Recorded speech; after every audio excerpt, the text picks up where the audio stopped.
Welcome to the CBS Eye on Money Show. I am Jill Schlesinger, and it is Thursday, May 26th.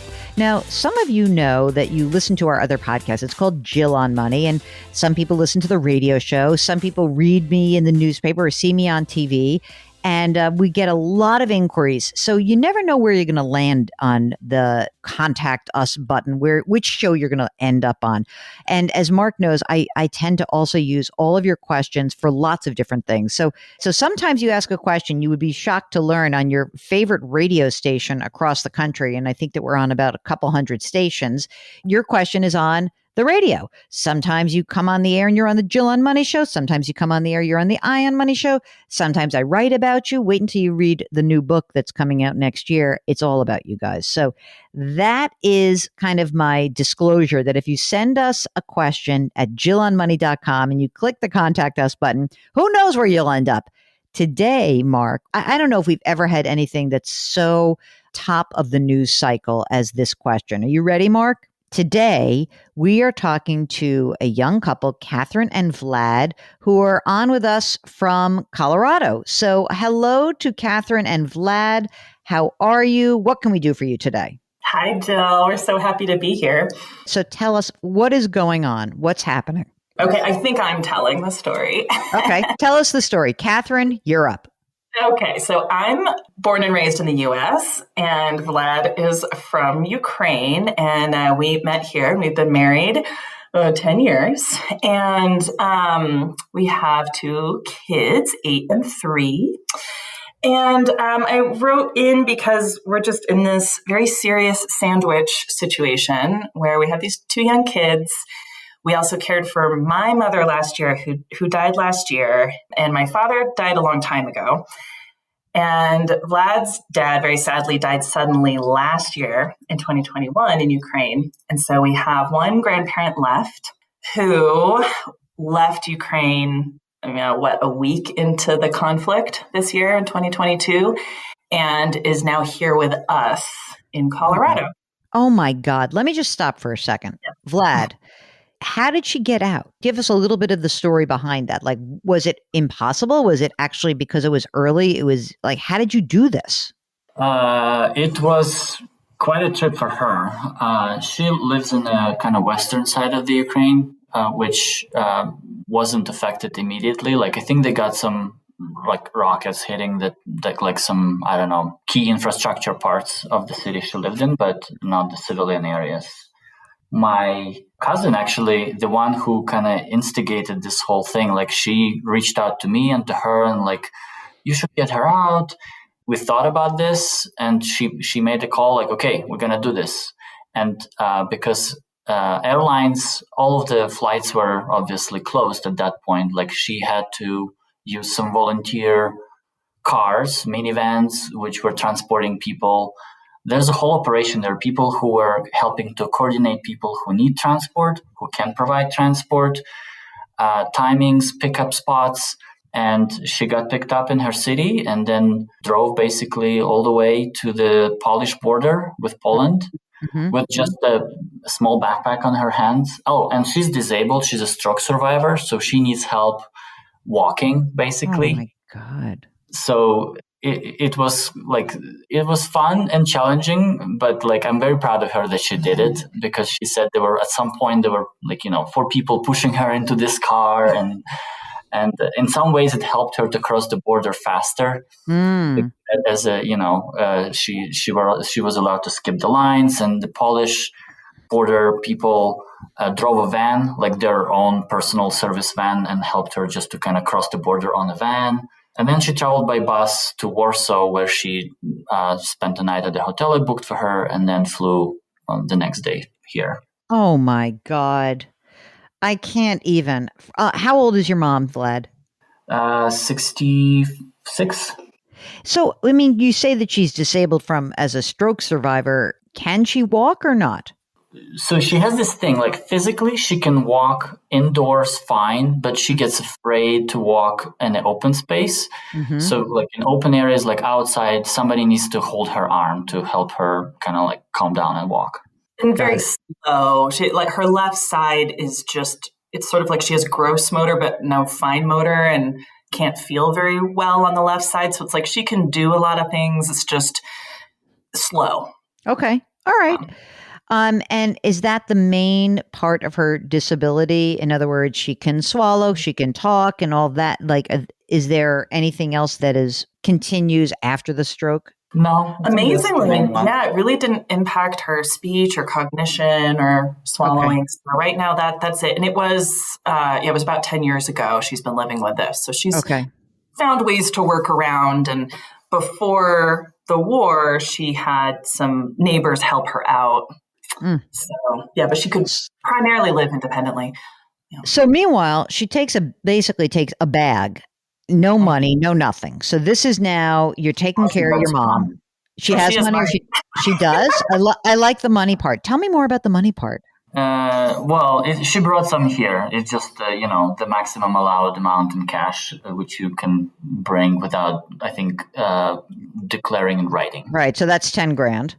Yeah, that's what the backpack was for. Oh my God, do I love this story? This is like my step grandmother when they say how'd you get out of Hungary? Her mother basically put a bunch of stuff, sewed it into her sweater, and she had jewelry in her sweater, and she walked out of a Hungarian village as the Nazis burned it down. So this is what we do to survive, I guess. Unbelievable. Okay, so now any other money that she has in her possession or ability to tap at this point or not? She receives pension in Ukraine on a bank card, which we don't have on hand, but we have a way to transfer to another card, which she has here. But we haven't tried using ATM to withdraw that money. But it would be I think I calculated the other day, $300 a month or something. $300 a month, yeah. $300 a month, is that what you said? Yeah. Okay, great. All right, now let's get to you guys. So you got these 8-year-old and a 3-year-old. How old are you guys, both of you? I'm 42. 41. Okay. And how much do you make? It's from our tax returns. It was $320. $320? Holy smokes. That's good. Combination, though, of salary and stock. Okay. And tell us about your house. How much is your house worth? It's worth $950. Okay. And is it okay do you need to do something to your house to accommodate your mom? That's what I need to know. Fortunately/unfortunately, my mother was living with us. So we kind of had a grandmother's space. I mean, it's just it's a 4-bedroom home. So she just has one of the bedrooms. And I think it will work. I think it's working. So I don't feel like we need to move or have another place. Okay, good. What's the outstanding mortgage on the $950,000 house? $458. What's the interest rate? 3.25. 30-year, right? Yeah. Okay, great. Are you guys both making contributions to retirement accounts? Yes. Okay. Let's do Catherine first. Catherine, how much are you putting away into retirement? And is it a pre-tax or a post-tax? So is it a Roth or is it a traditional? Right. So I've been doing the maximum into a traditional since when our income got above the threshold. That's what we were doing. So there's another question about Roth conversions. We've not been doing that. When you say the maximum $20,500, do you have a 401k? Oh, no, just an IRA. I work very, very part-time. So really the majority of the income is from Vlad. Okay. So you're doing a traditional IRA. And Vlad, what are you doing in terms of retirement? I'm maxing out my 401k. It's a Roth 401k, full Roth. Currently, it sits at 217. We have extra income. We just put in our regular brokerage accounts. How much are you saving on a monthly basis about? Well, it's tricky. So the base salary covers our expenses. And then when we get the stock distributions twice a year, that's when we kind of shove it into savings. So it's a little more annual basis. Okay. How much has been going in there approximately? It's been a wild ride, but I would say 100 after taxes. Yeah, that's great. Perfect. Okay. Do you guys have any money set aside for your kids at this point? Do you use a 529 plan or not? Yeah, we have 529s for each of them. The older one has 127,000. Bingo. And the younger one has 69,000. Okay, great. How much money's in the brokerage account right now, Vlad, about? So we have two. Combined, they're 487. Wow. That's awesome. Fantastic. All right. This is all good news. This is all very good news. So now, are we thinking mom is here for however long it takes? I mean, do you think that she'll ever go back to Ukraine or not, Vlad? I think yes. She left in such a hurry. She still envisions herself coming back. She has a lot of still friends there, and I think mentally she's not prepared. Like because she left in such a hurry, she does not see her staying here permanently. Okay. And legally, we cannot do that yet, still. But I think for my own sake, I envision her to come and live with us or near us. Yeah. But Yeah, I understand that because it's so worrisome. Who knows what's going to be left at the end of whatever this is. So at this point, she is here on what kind of visa? Tourist visa. Which means she's supposed to stay here for how long? 6 months? Up to 6 months, yeah. Up to 6 months. But I mean, really, who's going to kick her out at this point? We might have slipped in. We have to find out with a lawyer. She may have slipped in just before Biden announced that Ukrainians could stay here for 18 months. So we need to determine if she's eligible for that, because that would give a lot of breathing room. No one's kicking her out. No one is kicking her out, according to Mark Talercio. This is an unbelievable story, though. Okay. We have scheduled a talk with a lawyer next week because I have sort of questions like, if she applies for asylum, then I know there's a lot of benefits with that. But also, she is over 65. So my big concern, I think the reason I really wrote to you is just thinking about planning for her care. Even if she does go back to Ukraine, I think we need to really think about that we do have another dependent on our hands. And I think that until this all happened, I hadn't really thought about the actual cost of, caring for her here if she has, more medical costs. So I just went through this with my mom. Mm-hmm. And knowing that, a skilled nursing facility costs, between $8,000 and $10,000 a month, and just kind of wrapping my head around that. And when she's in Ukraine, it's socialized medicine. It's sort of like you just don't have to think about it. Right. So just if you had any thoughts about should we look for a long-term care policy on her, or maybe she's so just about that. Let me just stop for 1 second. She will not qualify for long-term care because she's a stroke victim, which means even if you were to get her a policy, it would be so expensive. It would be like asinine to think about that.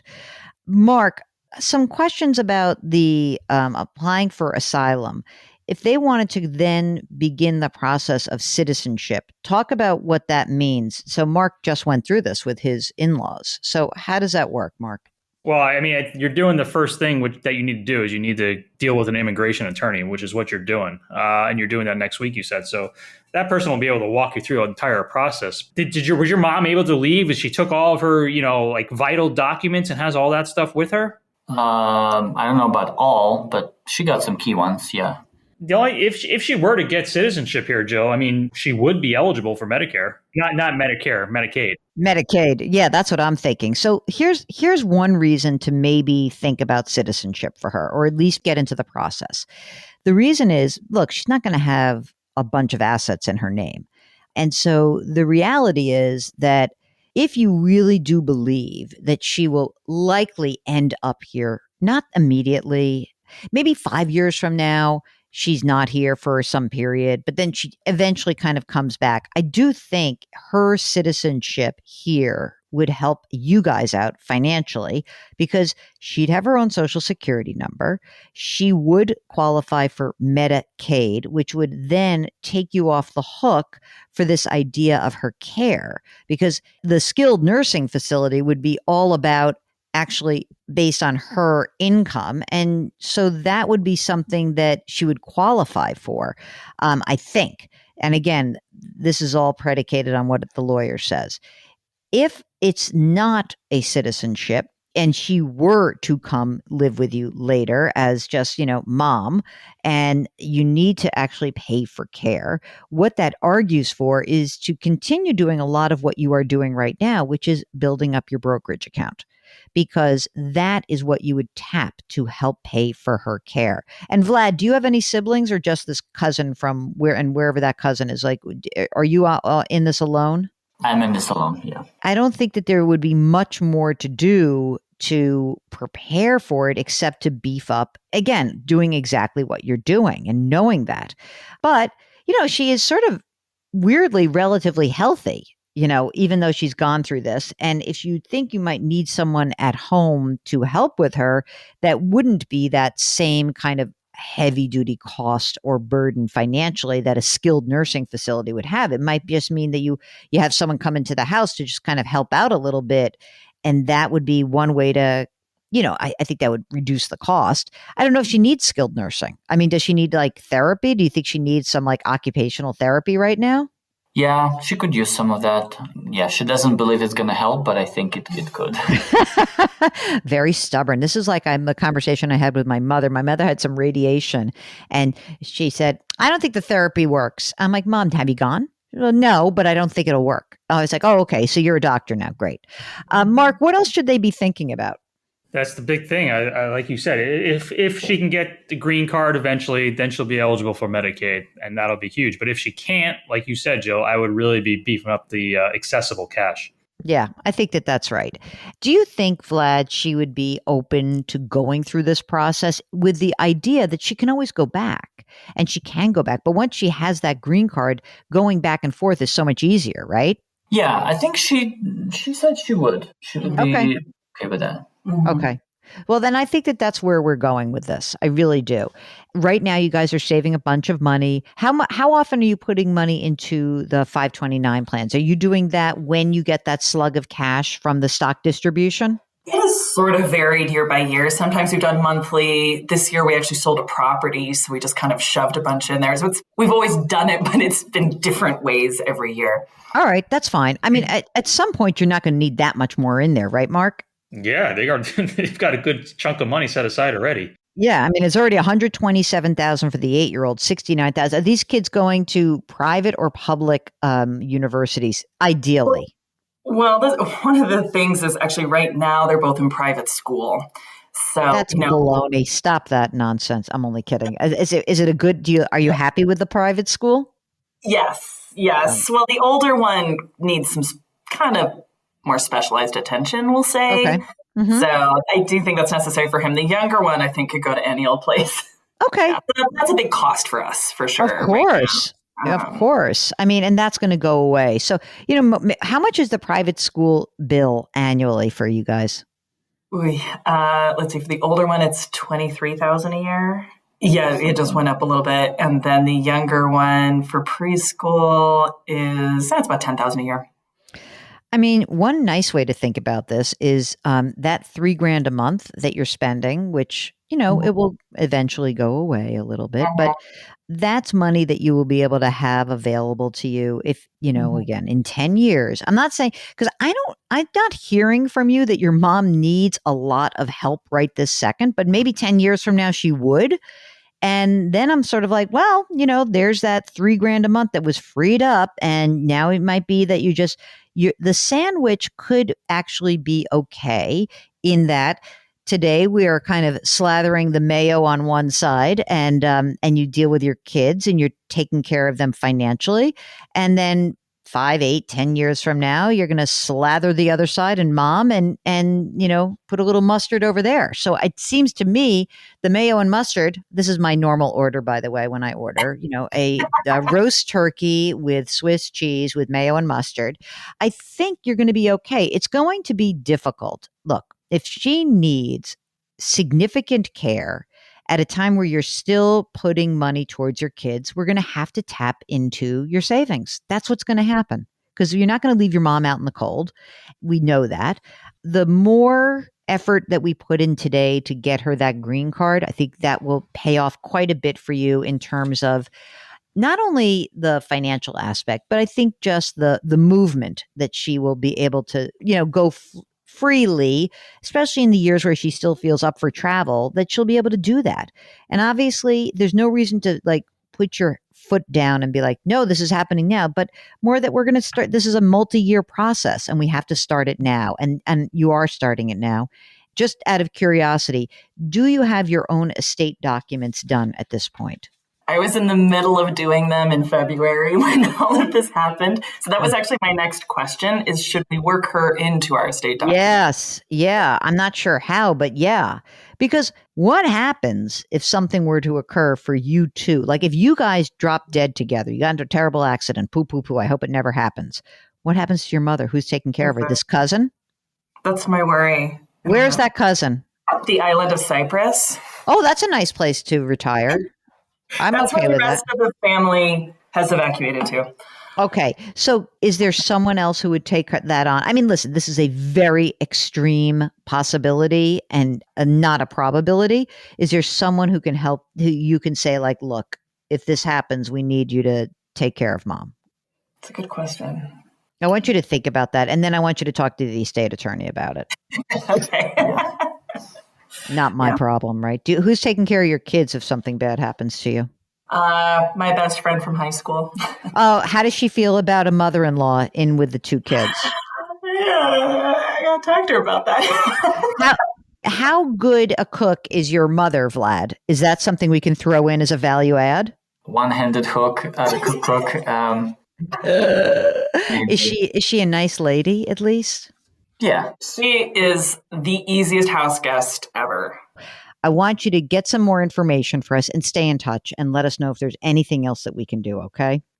Really helpful. Thank you for just talking it through with us. What a story. Thank you for sharing it with us. If you feel like you are a little bit lost or just want to talk some things through with me and Mark, all you need to do is go to our website, jillonmoney.com, click the Contact Us button. Let us know if you want to come on the air live. Mark will do the rest. And we would really be honored to actually have you share these kinds of stories with us. So thank you so much to Catherine and Vlad. Thank you all for listening. You can follow Eye on Money wherever you find your favorite podcasts. Again, we also have another podcast called Jill on Money. Many of you are subscribers to both, and we appreciate that. Don't forget when you're on the website to sign up for our free weekly newsletter. All right, let's do some business. Mark Talercio is the co-host and executive producer of this program. We are distributed by CBS. We drop our episodes every Tuesday and Thursday. We do ask you to lift someone up today. Curiosity, compassion, community. Thank you for listening, and we'll speak to you next week.